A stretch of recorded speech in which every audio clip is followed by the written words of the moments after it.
and I'll start it out here.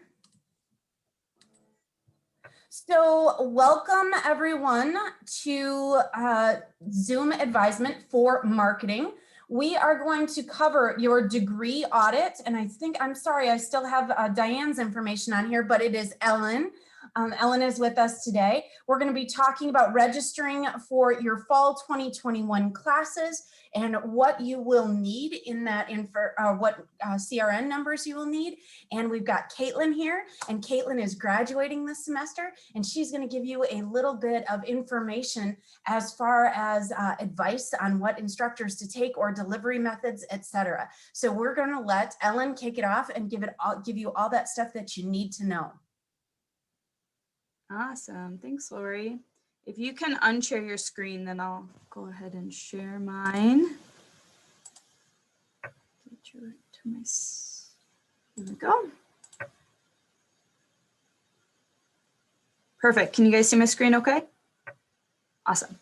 Okay, so hi everyone, my name's Ellen. I'm one of the advisors here on campus. I've taken over for anyone who's worked with Diane in the past for marketing or digital marketing. I now have all of the marketing and digital marketing students. On the last slide of my presentation, I do have contact information for not just myself, but the other integrated advisors. So if you are not in marketing or digital marketing or thinking about switching to a different program, or after you complete your program, you can get their contact information as well to reach out directly to them.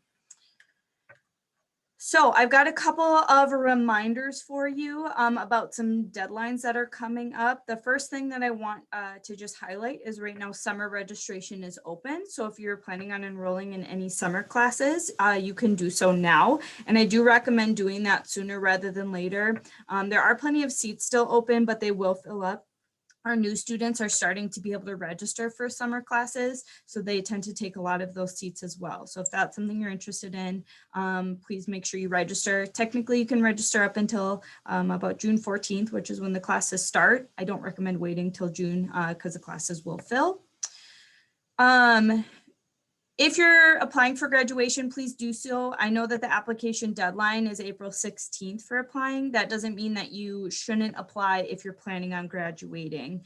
We'll go over some more graduation information, but I just wanted to highlight that April 16th deadline is for your name to appear in like the bulletin and be recognized in the ceremony, but you still need to apply to graduate from the program, even if it's past that April 16th date.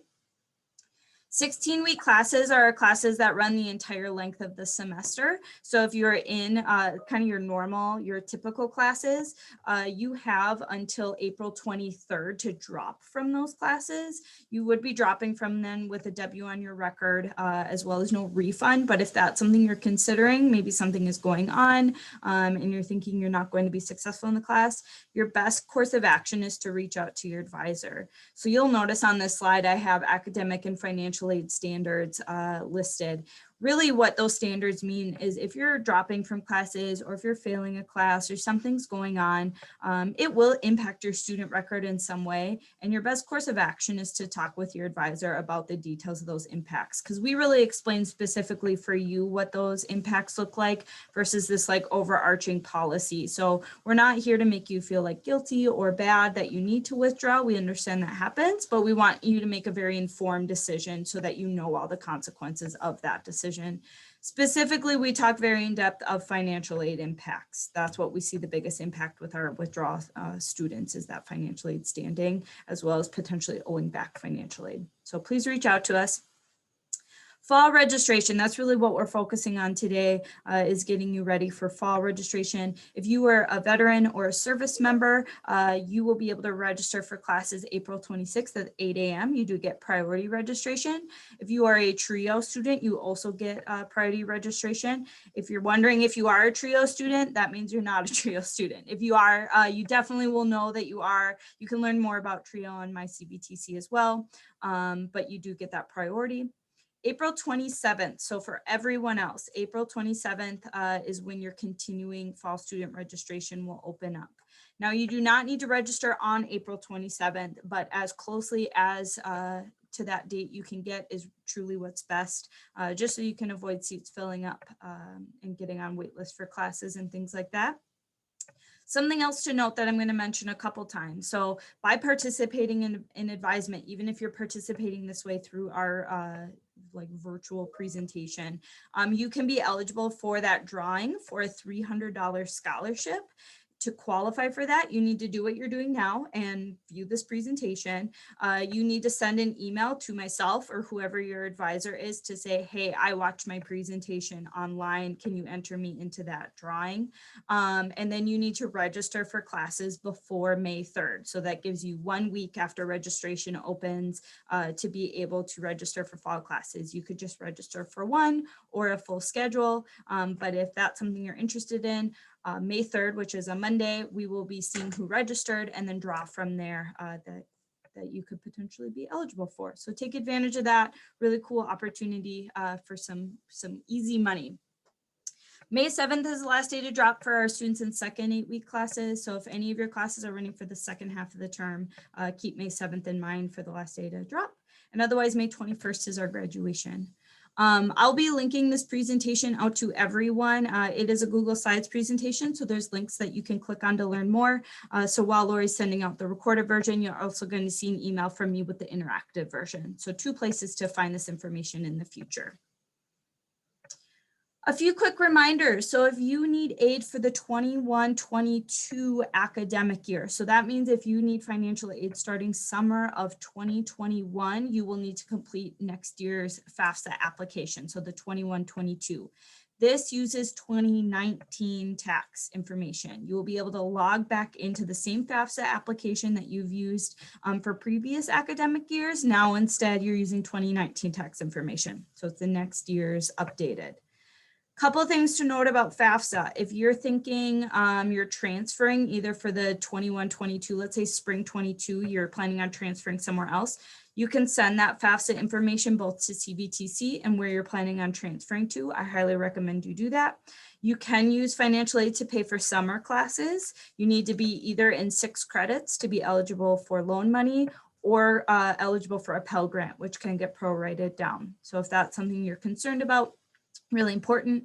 The last FAFSA reminder is that if you saw a huge change in your income from 2019 to 2020, 2020 being the year of COVID, if that's what we want to call it. We understand if you were in a service industry, especially, you may have seen a huge decrease in your hours or in education or something like that. And all of a sudden your 2019 taxes are not reflecting your reality as of 2020. Saying that because generally speaking, the lower your income, the more aid you receive. You will receive an email from financial aid with an adjustment form that you can complete so that your FAFSA better reflects your current financial situation. If you're not seeing that email, you can go ahead and email Student Central. You can email myself as well, and I can get you over to financial aid so that you can make those adjustments and get the money that's needed to pay for classes in the future. So business as usual, complete your new FAFSA application and then just look for those updates if you need them. A shout out for Title IX, which is our pregnancy and parenting accommodations. If you or your partner is expecting, super important that you're going to the diversity and disabilities page in my CVTC and requesting those accommodations. Those are for medical related absences for pregnancy. If you know anyone who's pregnant, please refer them over this way. It's free to complete, but what it does is if you have, everything's going great in pregnancy or your partner's pregnancy, and then all of a sudden it's not going great, and now you are working more or you're in charge of the kids and you've never been in charge of the kids, it just protects you from those absences. It can allow incomplete so that you can complete your class later on, but super important that that's there. As well, a huge shout out for our close to graduating students. And even I know we've got a fair population of like second and third semester students. Our sexual assault not anymore training is an awesome resume booster. If you're wondering what you need to kind of set yourself apart from the rest, we do have not anymore training. Basically what it is if someone were to approach you and say, I was a victim of sexual assault, and that makes you incredibly uncomfortable, and you say, I don't know how I would respond to that. What would I do? What would I say?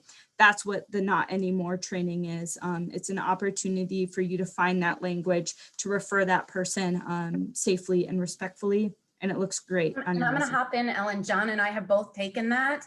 And it's a great resource and very, very interesting and informative. It kind of makes you feel empowered because I as an instructor want to do the right thing. If a student were to tell me this happened to them, and it gives us the tool not only in an academic but in our personal lives. So I do strongly recommend it. It's quick, it's very informative, and very empowering. Yeah. Yeah, I agree. Thanks for that. Yeah, I see John nodding as well. I myself have done the Not Anymore training and found it equally as helpful, both in my professional and personal life too. I think it's also good because it helps you identify even the right verbiage or even the signals or the signs. And that was extremely helpful for me because I think sometimes we feel like we already know what we know, but the reality is it's called something else, or it could be coming up as something different. So it was very helpful. I would agree. Great. Yeah, thank you for that. On kind of the topic of jobs and resumes and what's next and how you can benefit yourself, it's never too early to check out the career development page on my CVTC. We have our career service specialists. They are the ones who are coordinating all the job fairs, which we're still having virtual job fairs amongst COVID. They also have Handshake, which is an online, it's kind of like LinkedIn for college students. A great opportunity if you're wondering for that impending internship that's coming down the road. That's one place you could start looking for those opportunities, or just those post CVTC jobs, or even maybe current jobs you can get after you've completed some of your classes. So if you need, or if you have a current resume and you want someone to look at it, proofread it, beef it up a little bit, they can do all of that. It's a totally free service to you. So check that out. Last but not least, if you are considering transferring, we always recommend that students start looking into those transfer colleges sooner rather than later. It's never too early to start visiting those campuses, spending some time on their pages. Every college is a little bit different for how they intake a transfer student. For example, if you're transferring to UW Eau Claire versus UW Stout, you're looking at a very different experience. UW Eau Claire is going to take in every single class you've completed at CVTC and the grade that's attached to it. Stout only takes in the classes it's needed, and there's no grades attached to the classes you bring in. So depending on, we're talking about two colleges that are less than an hour apart, and they view transfer students incredibly differently. So spending some time on their websites, looking at what programs they offer and how they're going to view as a transfer student, never too early to start doing that, and then asking questions about that option as well. We do have a transfer page, but truly reaching out to your advisor is a great place to start. If you're considering transferring, we can help you with that. Okay, so if you are viewing this on your own time, I recommend you press pause, you stop for a second and open up another tab, get something else, get your phone out if that works too, but get another device open so that you can have my CVTC open and like either hear or see me in the background. So now's your time to kind of get yourself settled that way. Your degree evaluation is your checklist of, are you on track for graduation? Students ask me that all the time. The very first thing I do when you ask me that is run your degree evaluation. So I use this tool all the time, but it's my job to help you interpret this tool. So what you can do is take a peek at the steps I have on the left-hand side of the screen. You need to be in My CVTC. Up at the top, you'll see SIS. From that black bar, select Student. Underneath that, you see student records and then degree evaluation on that screen that loads. A term is going to populate automatically. I always recommend just push it to the most future term. So if 2022 fall credit is showing up, just populate that. You don't have to get too stressed out about which term you select, as long as it's a future term. Always ignore CEU, live in credit. You're here to earn credit. We want you to live in credit. Down at the bottom, you're going to say generate new evaluation. You'll notice then a program will pull up. If you're a double major, you will have to select just one program, and then you can come back and select the other one later on, but you can only view one program at a time. But there's one of those little radio buttons next to the program name. So make sure you click that so a dot shows up next to it. And then you'll select generate request. Detailed requirements will be the first thing that shows up. Just leave that populated as detailed requirements and hit submit. The general requirements, I never use. The additional requirements I'll use to see if you've like transferred in credit, we need a sub form or something like that. But detailed requirements works great. I'm gonna skip this. So in the presentation I send out, you can watch that. It just is talking about what I'm saying right now. Your degree evaluation, this is just an example degree evaluation. So you notice it's business management, but the layout's the same. We're just going to use this to explain the parts. Up at the top, you're going to see which program you're in, and very important up here at catalog term. You are following the catalog or program requirement sheet. Sometimes we call it a PRS or a program requirement sheet. You will follow the same one that you came into the program on. Now for marketing, this can get a little bit confusing because it's a program that only starts in the fall. So if you started taking classes, let's say summer of 2020, you're actually following the fall 2020-2021 program requirement sheet.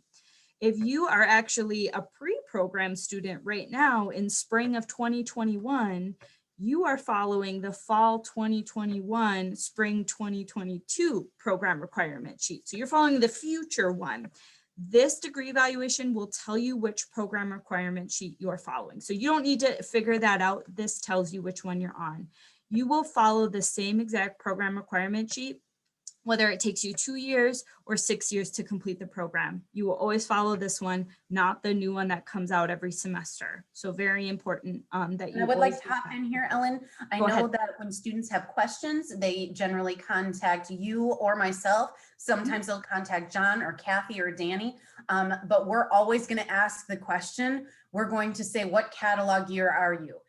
So you need to know that all the time, because sometimes our courses change and we want to make sure that you're not having to take more courses than what your program requirement sheet says. So always know what your program requirement sheet catalog year is. Thanks for that. Yeah, it is very important. Do we have students who take classes they don't need?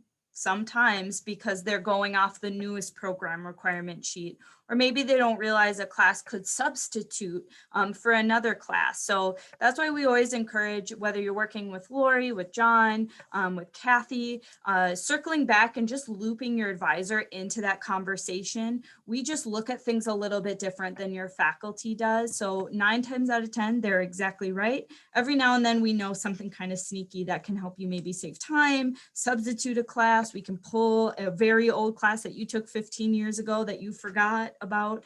Sometimes that'll work in a current program. So just let us know and we'll take a look. This middle section here, so where you're seeing your total required credit hours, generally speaking, if that one's in black, you should be feeling pretty good in terms of graduating. Most of you who are listening to this, you're going to see this in red because you're not registered for everything needed to be able to graduate from your program. So anytime you see red, that means not met. Same with this met column. Anytime it says no, something is missing. Very important, your program GPA, which is right in the middle here. This is the only place you can find your program GPA. Your program GPA determines whether or not you can graduate with honors from your program. So if you're looking for that 3.5 to be able to have that honors at the end, this is where you would see that. The best part about your program GPA is it's only being calculated based on your program and general education classes that are required for your specific program. So if you were nursing once upon a time and took, general anatomy and physiology and failed it, and you're like, oh man, now that F is following me to marketing, it's not. It's not being used to calculate because general A&P is not required for this program. So you might see a drastic improvement if you have kind of switched around a few programs. But this is where you'd want to go to check that. 2.0 is what's required to graduate. That's the minimum. Now a 2.0 is a C average. That does not mean you need a C in every single one of your classes. If you get a C minus in a class, that may not be grounds for you to retake the class. It just means you need to balance it out with some higher grades. We do not want to see C minuses and Ds consistently, right? That's not what we want because it won't keep you on track for graduation. But we all know we have those subjects that just don't sit well and we do the best we can. And a D plus is our best, is our very best. And that happens. That doesn't necessarily mean you need to retake the class. It just means as long as your other grades are balancing it out, you're going to be okay. If you have questions about that, if you really tank a grade and you're like, is this a big bad impact? Just talk to your advisor and we'll look it up and we can check your program GPA and make sure everything is looking okay. The last part of your degree evaluation, I'll just say it, it's ugly and it's difficult to read, but it's important. It's telling you things, just maybe not in the most beautiful way.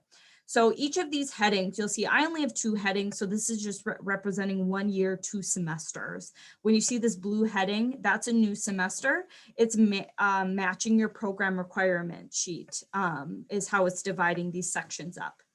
If you've seen this far left-hand column, it's saying yes. That means that you're either already taken the class and you earned a letter grade, which will match on the right-hand side, the letter grade over here. Maybe you've transferred in that credit. We don't transfer in letter grades with our classes. We just transfer in the credit. So you'll see a TR with no letter grade, right? So that won't help or hurt your GPA. It's just a wash. It's just a check mark to say you've transferred in the class. If you are currently registered for the class, so you can see down here, the class is showing as met, but over here, there's no letter grade and the source column says R for registered. So if you've registered for summer classes already, those should be showing on your degree evaluation. By registering for the class, the degree evaluation is assuming you're going to pass the class successfully. If you later on drop the course, that class will then come off of your degree evaluation. So for those of you who are getting close to the end of your program and you think you've registered for everything you need to graduate from your program, you need to go out and run your degree evaluation again, and you should see everything in black, all of the yeses as yeses, all of the classes as either letter grades or an R for registered. And if it is not reflecting that, you need to reach out to your advisor. It might be something really simple as a substitution form. I can tell you right now, I've talked to 3 students this semester who thought they were graduating, and thank goodness we emergency mode figured it out and fixed the problem because we caught it early enough. So if you are watching your stuff and letting your advisor know when there's an issue, 9 times, I would say 9.8 times out of 10, we can fix it and we can help you. But if you just say, oh, I'll worry about that later, that's when we come into issues. Unfortunately, advisors have crazy caseloads and we try really hard to double check every single student's degree evaluation. But sometimes that's just not the case. We just run out of time. So please watch your own stuff and let us know when there's an issue. That's when our role steps in and we try to fix it. So. Okay, because we've got mostly like 2nd, maybe 3rd semester students in these classes. Nope, this is 2nd semester going into 3rd. Okay, 2nd semester. So as a 2nd semester student, you have registered for classes probably just once, maybe twice if you're a pre-programmed student once upon a time.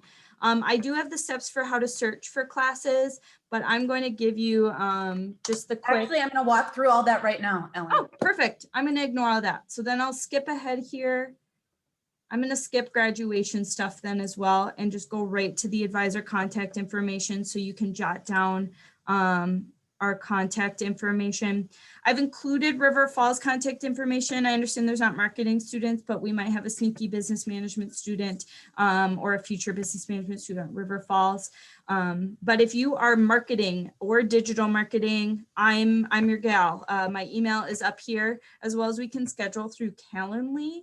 You can also call the 715-833-6346 number to schedule as well. Right now, I'm meeting with students face-to-face, over the phone, and via Zoom. By June 1st, I will be back on campus 5 days a week. So this month, I'm back on campus 3 days a week. So if you are a more face-to-face person, you will have that option, but Zoom and phone meetings are never going to go away. So those are a good option too. Okay. Thank you so much, Ellen. We really appreciate that. I am going to, if you want to stop sharing your screen, I will share mine. So John and I can talk to you about registering for classes, and Caitlin can give some advice here. So let's pull this up. So this is most likely your program requirement sheet. If it is not, I do have a link to all of the PRSs here, but this one is effective August 20th, or August 2020. So that means that you would have started in August 2020. You're now in your second semester, and we're registering for those third semester courses. So again, this is what it should look like. These are what you're currently enrolled in. And then third semester, this is what we're looking at here. So let's talk about these courses. We're going to start first with English Composition 1. So all of these courses you can generally take either online, face-to-face, or something called My Choice. And My Choice means that every class period, not at the beginning of the semester, you don't make the decision for the whole semester. Every class session, you make the choice. Do you want to participate online, or do you want to attend the face-to-face session? You don't have to let your instructor know. You just choose each class session where you want to be and how you want to learn. And although I think that most everybody would love to sit in their pajamas and be at home and take classes that way, it is best that you pay attention to what your learning style is. So if you need that structure of a class, attend the classes either face-to-face, or if there is a virtual option, go for that. If you have good time management skills and a lot of self-discipline, go ahead with that online. But I think Caitlin can attest to this, that especially we as instructors recommend, and students have experienced this, your core program courses, your 104 courses, the more you can take those in person, the more relationships you build in your program and the stronger connection you have. Am I right with that, Caitlin? Yeah, I'm really glad that I was able to have that first semester, at least in person, before COVID hit, because then I made those connections and knew people. Even if I didn't make strong connections, I knew some more people when I saw them on Zoom later on in the second and third and fourth semester now. And I feel like I know almost everybody in our class, and I know their name and I know their background, which is really helpful when working with them too on projects. Because yeah, and Caitlin, you've learned that in this semester, these are your people. These are your peeps, your family, and you follow each other throughout the courses. So John, you don't have to raise your hand. What did you want to say? Ms. Batcher, Yeah. I would like to just quick add about the My Choice, and Caitlin, speak up if you have another opinion, but it seems as though when our students take My Choice, it's best to, obviously choose the best modality that works for you and kind of stick with that, because if you jump back and forth, sometimes you can kind of miss a nuance and maybe you'll forget to check in. And so let's say, for instance, and you could even try it out, this week, try it the face-to-face, and then next week try digital, and then, come up with your own judgment. But once you come up with that, it seems as though students have better success when they continue on with that. Now, with that said, the nice thing about My Choice is that if you chose the face-to-face and all of a sudden a doctor's appointment came up or something like that, there's no harm, no foul. You can continue on any other way. But it does seem as though that students are more successful when they kind of gravitate to the one that they're more successful to and stick with that. Agreed. I agree with John. So English Composition 1, some students transfer this one in. I feel like we have a lot of students that transfer that credit in, but that is available in multiple formats, however you want to take that. Then we have Intro to Psychology, also in multiple formats. And those are, and then you have Mathematical Reasoning or Introduction to Stats. So this is what I'm going to say about this. Very, very important. So I'm going to be like the kindergarten teacher, put your listening ears on. And, but if you are going to get your associate's degree and stop, go ahead and take that mathematical reasoning, because we find that a lot of marketing and digital marketing students were creatives and we don't like math. So go ahead with that. But if you even have even just a little niggling in the back of your mind that maybe you'll go on for your bachelor's, or maybe someday you'll go on for it, then take intro to stats, because that transfers to a 4-year university and you won't have to retake another math class when you start your bachelor's. So make that conscious decision there. Totally agree. I was one that took the easy way out and eventually ended up at a 4-year. And it's much different when you're in an auditorium with 160 students and one teacher when you need help. It's very difficult. Take Lori's advice. If you're thinking you might ever do it, take the more difficult math class. There's going to be a lot more one-on-one, a lot more access to your peers and help. So your success rate will be much higher taking that class here than at a university. Exactly. And I was one of those students, suck at math, still do. I can calculate a tip and tax and a discount if I'm going shopping, but that's about it. And I do know that when I started intro to stats in college, I started out the class, and the very first week I got myself a tutor. Didn't need the tutor until later on, that I was ready, because I knew this was going to be a struggle bus for me, and thought, okay, I'm going to make it through this and be done. So make good choices for yourself. And then we have Adobe Visual Design or Document Design. You can take either one of these. Document Design focuses on designing in Word and formatting different things in Word. I will say, if you plan on getting one of the certificates, like the social media certificate or the digital technology certificate, one of those, take Adobe. This is a program that is highly, highly demanded in our field. If you are into the sales focus and you are just a sales professional, then you will be fine with document design. But if you feel that your role may get into some of those design aspects, take Adobe. Caitlin, you took Adobe, right?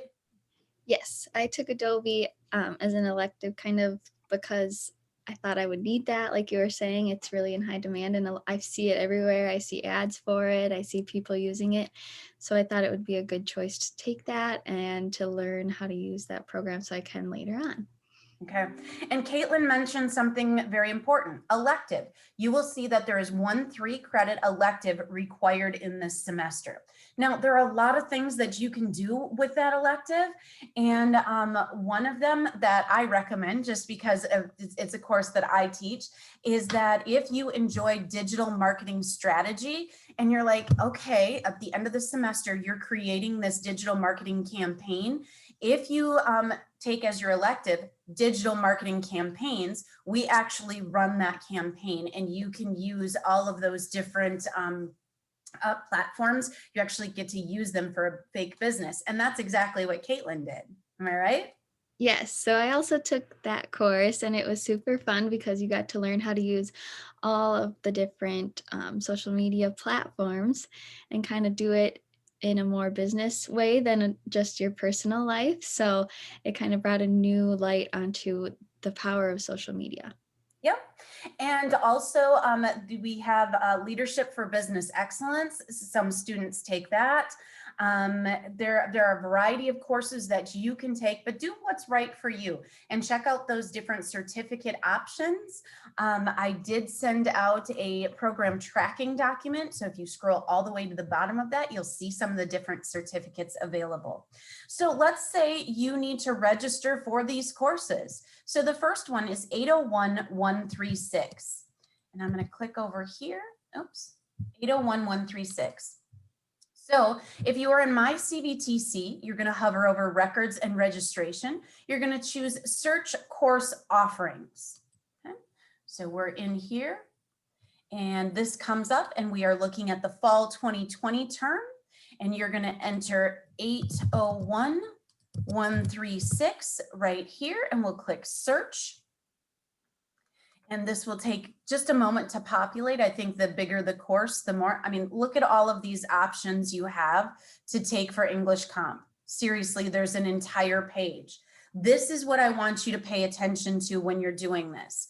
So we can see here that these courses right here, online, these are all of the different online offerings. online live.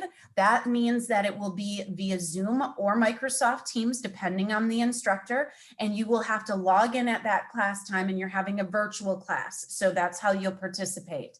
We have a My Choice option here, and then we have many options that are face-to-face as well. So again, choose what is right for you. Please make sure that you're on the correct campus, because we do have River Falls campus, and we have the Eau Claire Business Education Center and the Energy Education Center, which is on the other side of town by Menards, what is it, West? Am I right? Menards West? Is that where? Okay, that's where it is. Caitlin, who did you take for English Comp 1? I had Andrew Freeberg, and I see here he has online only options now, but when I had it, it was in the middle of the semester that hit COVID. So I kind of had some in person with him, and then the rest was online, and it worked out really well. He does a lot of lecture videos and has like a thing where he writes on the screen and it shows up. So that's kind of cool. So it's great either way with him, but it looks like it's just online, which is good. He's good at that. Good. And yeah, Andrew Freeberg, we've had a lot of students rave about him. So these are all of your options. And when you review these, this CRN number right here is what you're going to write down. You're going to write down that number. So when you actually go to register, these are the numbers that you input. So next we have, oops, and this is something else. We have Intro to Psych, which is 809-198. 809-198, and we search here. And you can see these are your Intro to Psych options. Also, you have online, or you have the Business Education Center on campus. And again, we do have some at River Falls. So this is how you would search your course offerings and make sure that you choose, again, the right one for you.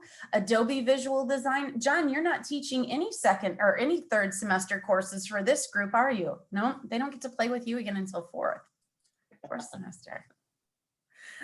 But John is going to be upstairs now. Many of you haven't even got to see us in our offices, but we are right inside the Skywalk entrance. If you walk in that door, Kathy and John are right there on the left, and I'm the next office. So all three of us are right there together, and we're the troublemakers of the hall, and we gladly claim that. I'm so excited to move back. Me too, me too. They Okay. had me all the way down. They had me all the way down by past security. They were watching me. Yeah. Yeah, John was way down past cosmetology and culinary and all that. It was just crazy. I am this semester, I'm teaching Adobe Visual Design, and I have that either face-to-face or online. There is no My Choice option, which is a good thing because that's a course that you have to stick with there. But if you have any questions, reach out to Ellen or myself. Thank you so much, Caitlin, for offering us some advice. And John, is there anything that you want to round out, any advice that you want to give as we move forward? I think you all did a very good job of covering everything. I just think that really hitting hard on understanding how you learn best and sticking with it. I think there's so many new modalities now that we have, and I'm so thankful for Caitlin's experience and kind of helping us understand what teachers are going to be like. And some are fantastic online. I think most are fantastic online. But you as a learner, I think what's most important is to say, this is how I learn, and see if you can take as many online as you can. However, if you do, or I'm sorry, face-to-face as you can if you like face-to-face. However, if you're a little bit scared of online, I would say try it. If there's only one class that it has to be online, don't skip the class, because we only have these classes at once a semester. So don't be scared of online. If there's only an online section, take it, communicate with your instructor. They're going to listen. They're here for your success. And I think that's pretty much all I have to say. Okay. We can't wait to see you on campus next semester, and we'll see you then. Bye.